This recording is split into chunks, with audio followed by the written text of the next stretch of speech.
Hello again. Welcome to my episode 3. Welcome to the Learning Podcast, guys.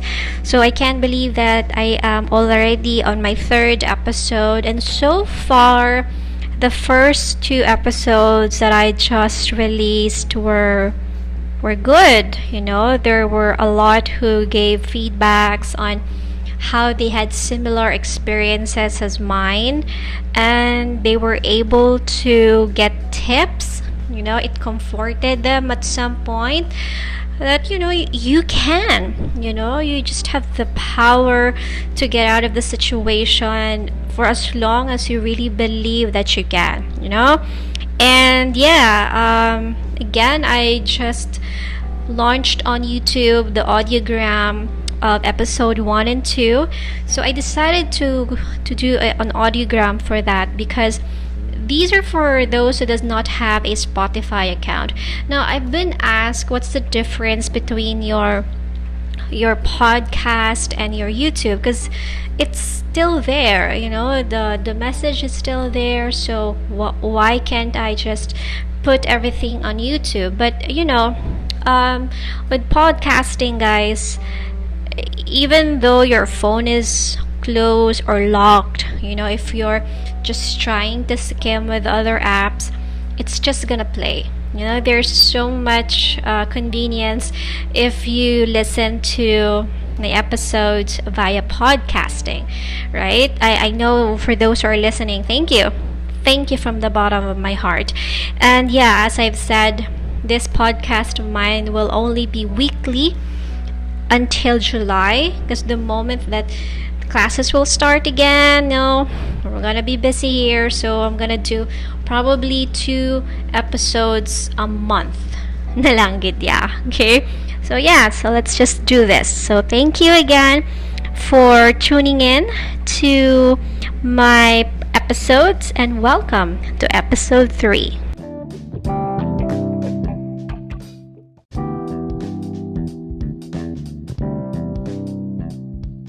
So what is this episode 3 all about? If you've been following my personal account, I already posted that, as I've said from the title, it is toxic pattern. I'm gonna deal with the past relationships that I had.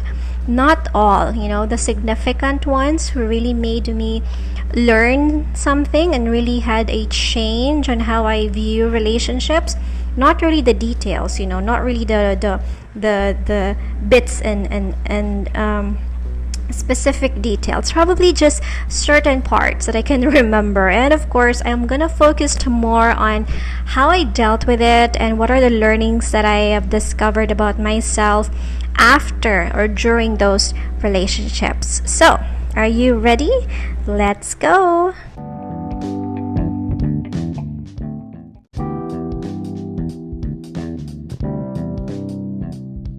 So I'd like to begin with the first relationship that I had. I think I'll just gonna share to you three and a bonus one.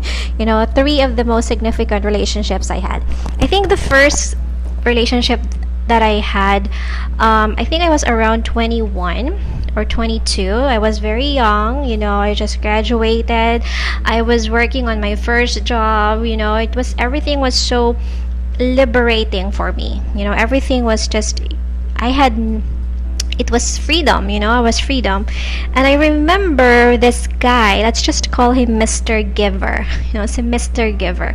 I'm not gonna spill so much details, because if someone will know this person, especially those my friends who are listening to my podcast, let's just laugh about it. So let's just gonna name this guy the Mr. Giver. So Mr. Giver is actually, I think he was 3 to 5 years older than me. So you can just imagine, I was 21, 22 at that time. And let's just admit that he was also a nurse. Okay, he was a nurse, and I could never forget, because we first met at the hospital, of course. So basically, he was my senior. I'm not gonna deal with how we just started to get along and how we started dated and everything, but Let's skip to the part where he went already to abroad because, we it was a career move for him. I was just starting the game of life. I was just starting as a, with my career at that time, and he was already there. He was already there. But it's okay, he was able to support me. I'm supporting him as whatever that I can. So we were kind of LDR for most of the time in our relationship. We were together for like 2 years, and he would come home every 6 to 9 months, and then he would stay here for like a month, 2 weeks, and a month. So yeah, it was like it was like a seaman at that time. But the perks of that was I was able to control my time. There was a lot of video calls every week. And he spoiled me a lot. He spoiled me a lot. Believe it or not, every time that he comes home, I would always have a shopping spree. I'm not even kidding, And I think the most expensive gift that he gave me, I'm not gonna lie, this is not to brag, but he bought me an iPhone. He bought me an iPhone. That's how much he spoiled me at that time. So for me, I felt like, oh, this is it, this is my one, the one and only. No. Unfortunately, because of the distance and the choices or the path that we were going, I was just starting with my career. He was already trying to settle down.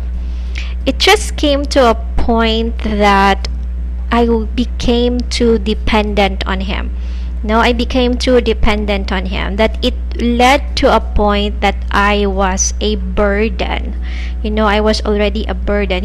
Guys, these relationship issues has to be rooted from your own relationship with your opposite parent. I'm not even kidding. This is true. So I had, let's say, daddy issues at that time.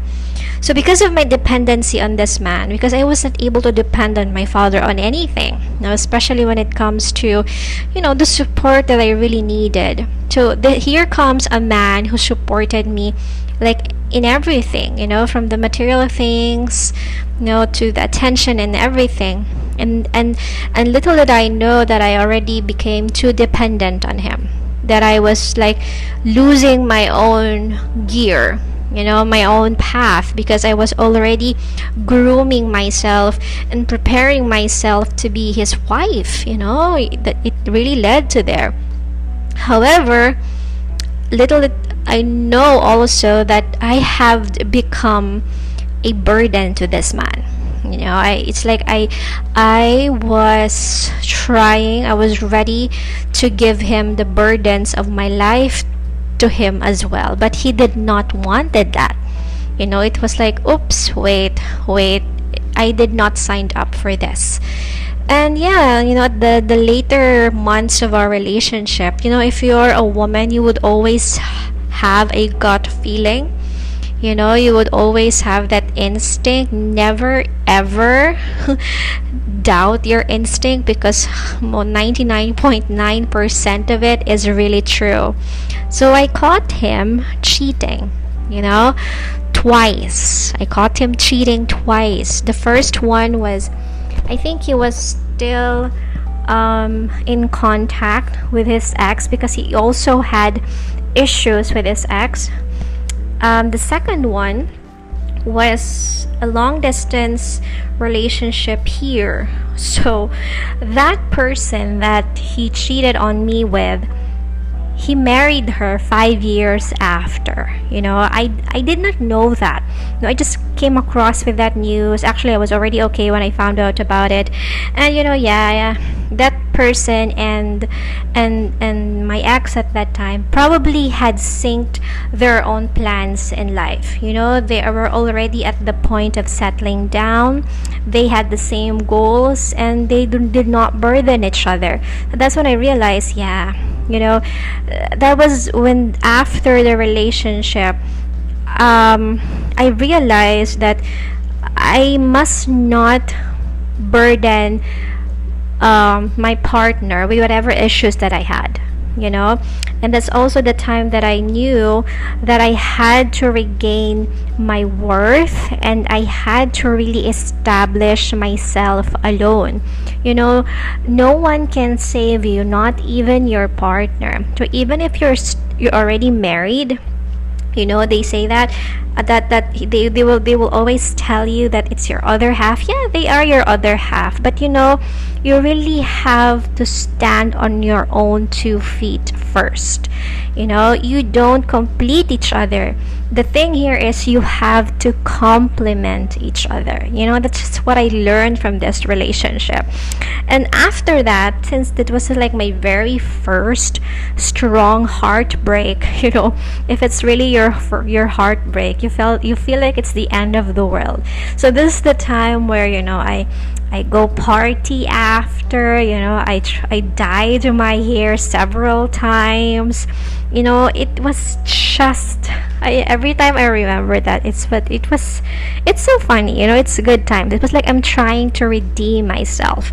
And because of the things that I did to myself, because of that first heartbreak and first relationship that I had, I felt that I was not worthy anymore. Because I felt like I have given everything, to this person. And then it took me around 5 years after, when I had the courage to confess. I had the courage to confess because of the things that I have done because of that relationship. The first cut, they say, is always the deepest. The first cut is always the deepest. And I'm also thankful and grateful for that relationship because I was able to push myself as an independent woman. That was the time that when I realized I had to create my own success.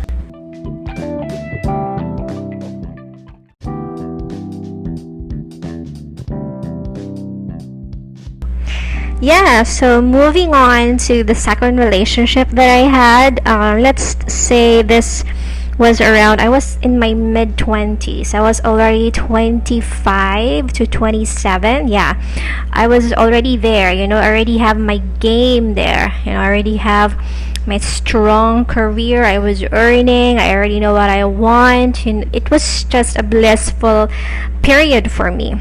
Let's just say I will name this this man as, how do I name him? The drainer, because he drained me a lot. I'm not even kidding. Yeah, I think that the proper word for him here is the drainer. Now, this guy was 5 years older than me, I think. Yeah, he was 5 or 6 years older than me.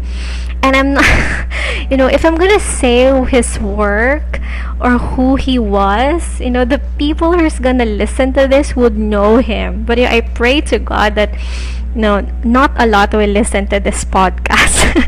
But anyways, this guy was an ex-seminarian. And ex-seminarians, yeah, I'm not gonna, let's just face it, girls. If you know a seminarian, an ex-seminarian, they kind of like, they're cute. They are really like the epitome of someone like you're an ideal man, because they are intelligent. They are like the gentleman that but it did not really register to me because I know a lot of them. So I did not grow up with, seminarian. No. It felt weird to me because I grew up with these people. But at that time when I had this relationship, he was already outside the seminary, and he was a very strong activist. He was a very strong activist, and he has a lot of opinion on a lot of things. He was very intelligent. I gotta give it to him. He always had something to say. And I already reached to a point of my life where being intelligent or being intellectual is really attractive. I forgot, what do you call that? Oh, just remind me later. Yeah, it's like a big point. It's a bonus point if a man is intellectual. And at that time I was already at the height of my career. I was at my prime. I was also I think I was in I was studying also for my uniting in education. So yeah, I was on a go. My career was good, my finances were good, I was having continuous studies. I was having a good time because this person was, yeah, he was a very good conversationalist with a really good time where we exchange a lot of ideas. It's really fun if you talk to someone who would argue with you. How do I say that? It was intellectually stimulating for me. It was really, yeah, it was really good at that time. And then, you know that's when I realized also that I had to remember what my father's state was. My father was also very intellectual. He's a very brilliant man, but a brilliant man does not really equate to an emotionally strong man. If you know what I mean. I did say that at that time I was already studying again, so I was meeting a lot of people, and I remember this because this was the spark of an argument that I could never forget, that I was really, really drained. It's difficult to talk to a person who has reasons for everything. It's like you cannot get out of a quicksand. Whatever reasons that you throw at him, he would just clap back at you and would just manipulate you and gaslight you that it is still your fault. It was good that I was intellectually stimulated, but I was emotionally drained by him. Everything that I did was wrong. And I remember it was already like, this was also the relationship that I was the giver. I was the giver this time. I don't know what came into my head. Probably it was already the time that I was already generous because I was already earning. So I gave him a phone. I gave him a phone, and we kind of agree that we're gonna pay for the monthly bills of that phone, because at that time, I think because of his personality that you cannot break, or you cannot, he just doesn't know to compromise a lot. He was so carefree. He was an exact opposite of the first relationship that I had. This one was just go with the flow, wherever the wind will carry him, that's where he goes. So basically at his age at that time, he was not really worried on being, he was not worried about stability. And so because of that, we just did not meet eye to eye. And because of the previous relationship that I had, I knew I just had to cut it off. I knew I had to cut it off because I cannot be with someone that is straining me. So yeah, so I kind of ended things with him. I was the one who ended it. And even though we kind of talked things out, it was still my fault. It was still my fault. And there were just so many hang-ups in this relationship. And yeah, the other bad thing about here is I ended up paying for the rest of the the monthly bills of that phone. I'm like, oh my god, I can't. I can't. It's just I cannot be with someone who doesn't have focus, who doesn't meet me eye to eye. It's like I remember now, or I understand now, the feeling of my first boyfriend, where burden is not something that I want to at that time. Just settle your issues first before you enter into a relationship broken. Being in a relationship and being with someone doesn't mean that they are the ones that's going to heal you. No, they do not.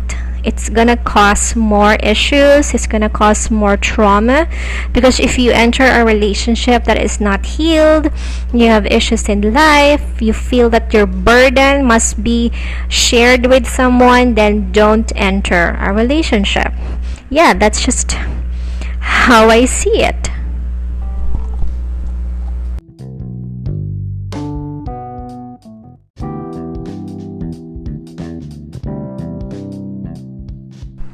So let's have a bonus part.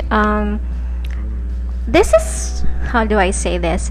He was not my ex at some point, but he was like, we were, how do I say this? He was like kind of my fling. No, we don't have any label, but we kind of understood each other. We went on a date. Yes, this person is actually, how do I describe him? No, let's just call him Mr. Perfect. I'm not kidding. He's like Mr. Perfect here. And we had the same profession. He was recognized for his intellect nationwide. Oh, if I'm gonna tell his profession, I think you're gonna know him, especially my classmates. Yeah, he's a teacher, and then from there we kind of understood our careers. At that time I was like already 28, 29, so we were at the prime of our career. And then he was like, he was probably around 8 years older than me, I think. So he was nearing mid 30s or almost 40s, or late 30s or something. So basically he was really mature. He has a good head on his shoulders. He had a good career. He was very, very intelligent. This is like a guy that you would really introduce to everybody. I'm not even kidding. However, there's always a however, right? We went on a date when he invited me to watch his performance. I'm not gonna tell you his performance, but it's actually a good kind of performance. And that's when I understand that probably we would not click, because he was just too self-centered. Everything was about him. I felt like when we were talking to each other, it was as if all the questions he was asking me was directing him to tell me his own answers. It's like he was not really asking me because he's interested of my own answers. He was just trying to tell me who he is. And then there was a friend of mine who really told me that this kind of person, if you noticed him at that age, he doesn't have any plans of settling down. This is a kind of person that would date left and right, and would just find someone to feed his ego. And when I finally really had that conversation with him, and that's when I realized, no, sayang, like, this person is really like, he's really Mr. Perfect. But if you really get to know this person, I cannot be with this person so I can feed his ego. You just have to understand that there are men like that. I'm not gonna say that all men are intellectual and will feed his ego, but there are really men who are like that. They would just jump from one relationship to another. They would not commit. They have a lot of female friends. They have side friends. They have side chicks, but they just do not commit because they love the attention and they love what you are feeding them. So yeah, that was that was Mr. Perfect. And I think at that point I have realized, I was already having a hard time compromising with men. Because for a long time I had become so deep independent. I have become so self-sustaining and self-maintaining of myself that I don't want to compromise anymore. It was really difficult. I want to wake up when I want to wake up. I want to eat when I want to eat. That's why if you're gonna ask me if I have to eat now, don't tell me that, because I'm not used to that anymore. So I'm like, I'll probably be a single woman forever if I have this kind of mindset. So yeah, that was Mr. Perfect.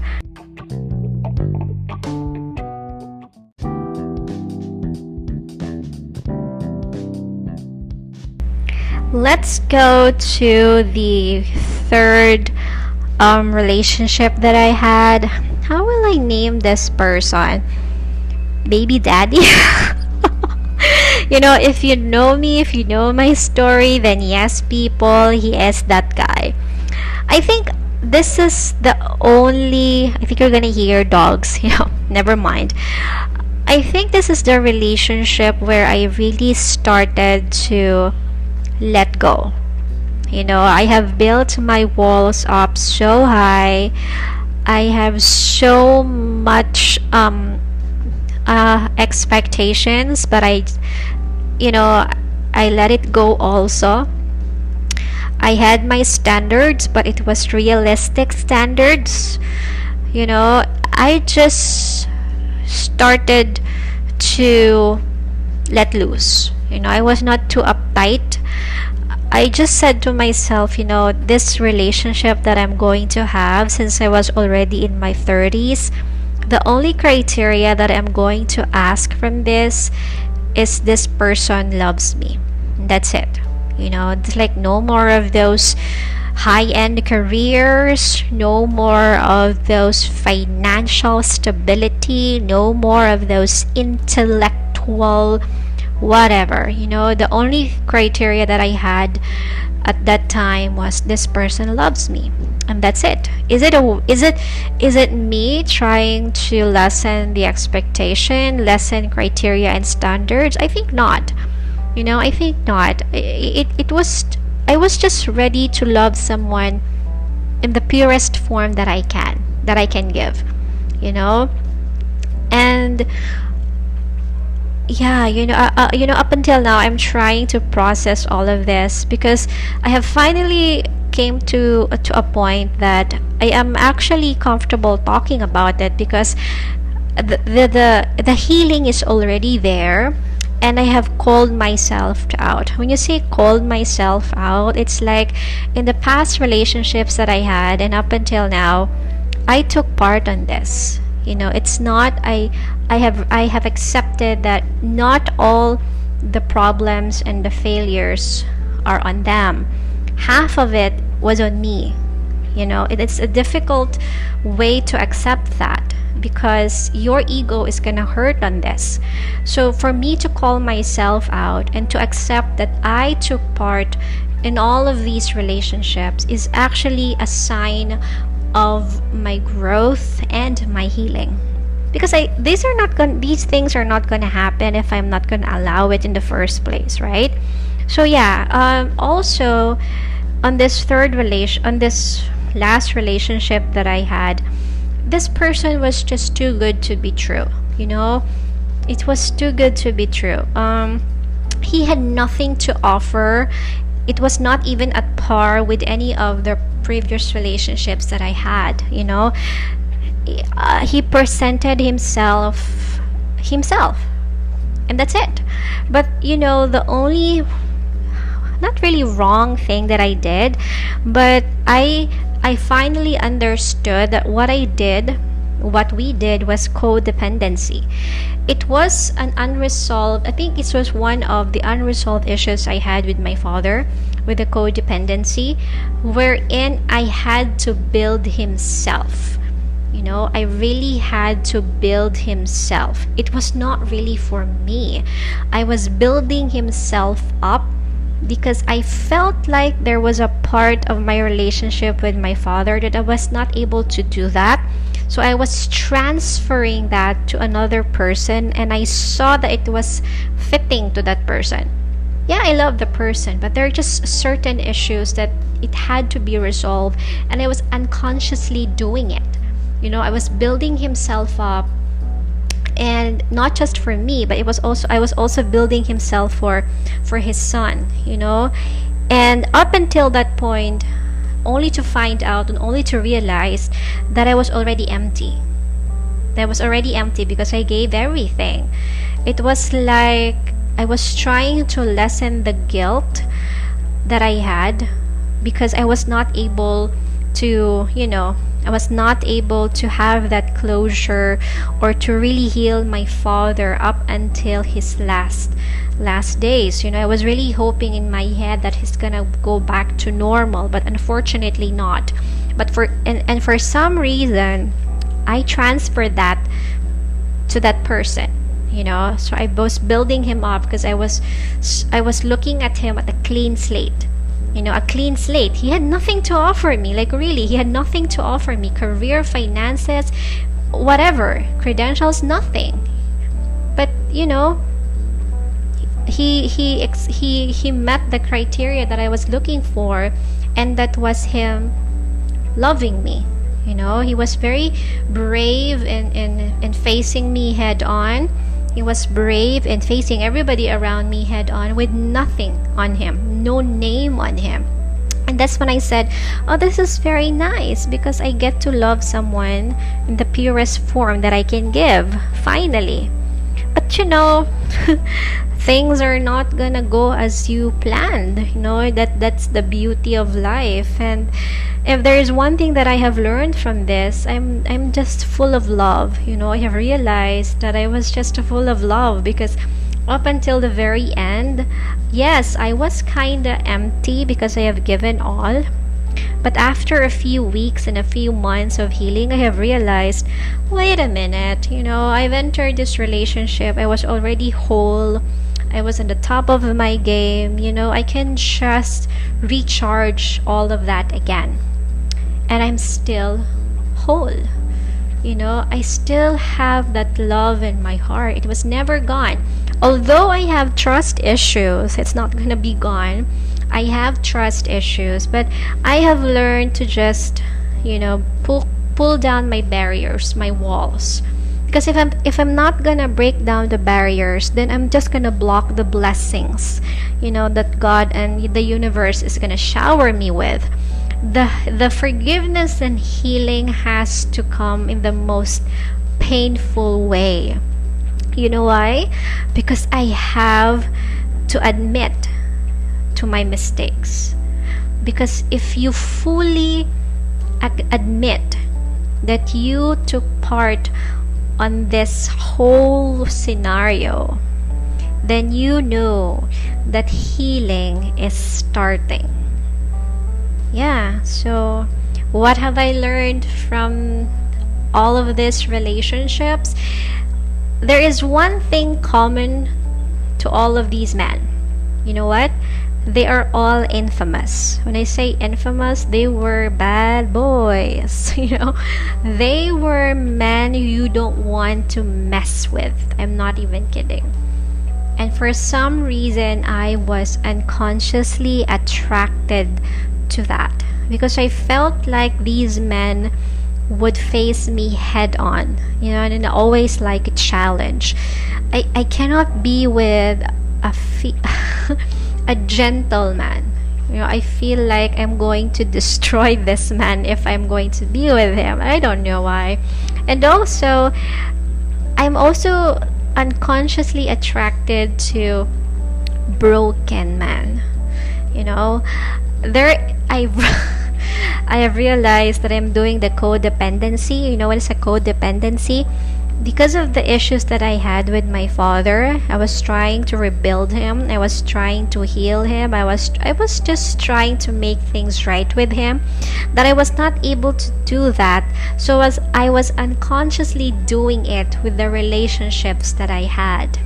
Because there is that voice in my head that if I am able to make this person successful and make this person be proud of himself, everything that I have not done with my father, then maybe I am able to resolve the issues I had with my father. It really took a lot of catharsis, a lot of meditation, and a lot of reflection for me to really understand why I have toxic relationships. It's not really the man, it's really me. It's not that I'm totally blaming myself, but it's the pattern. You have to take a step back, and you have to understand, where are you, while this movie is playing? What were you doing? Did you stop the movie, or did you just went on with it? And yes, I think what I have learned, the strongest lesson that I have learned from this, is I have to really call myself out, and I have to take responsibility, and I have to take accountability, so that I can stop this toxic pattern that I have.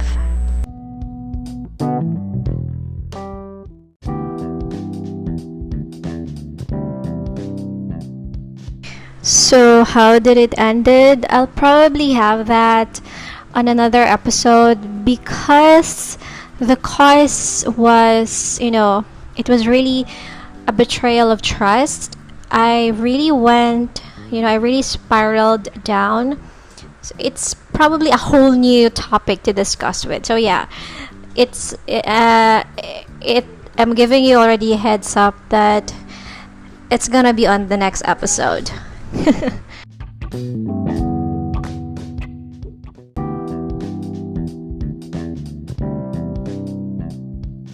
So yes, guys, that was the end of my episode 3. It's not very lengthy though, but I think this is the most how do I say this? It brings back a lot of memories when I recall them, but it also brings me a lot of learnings. It really brings me a lot of learnings, and I am so into the healing and into relationship with myself right now because of those relationships. I do not have any regret. If it wasn't for these men, I would not be who I am right now, seriously speaking. But yeah, that's what I'm gonna leave you with. In every failing or failure of relationships you have, you really have to step back. I'm sorry, you really have to step back before you go into another relationship, and you really have to look deeper within yourself. What am I doing? Is this really for me, or I'm just doing something because I want to satisfy myself? Yeah. So till the next episode, everybody, have a good heart and always keep your peace. Bye.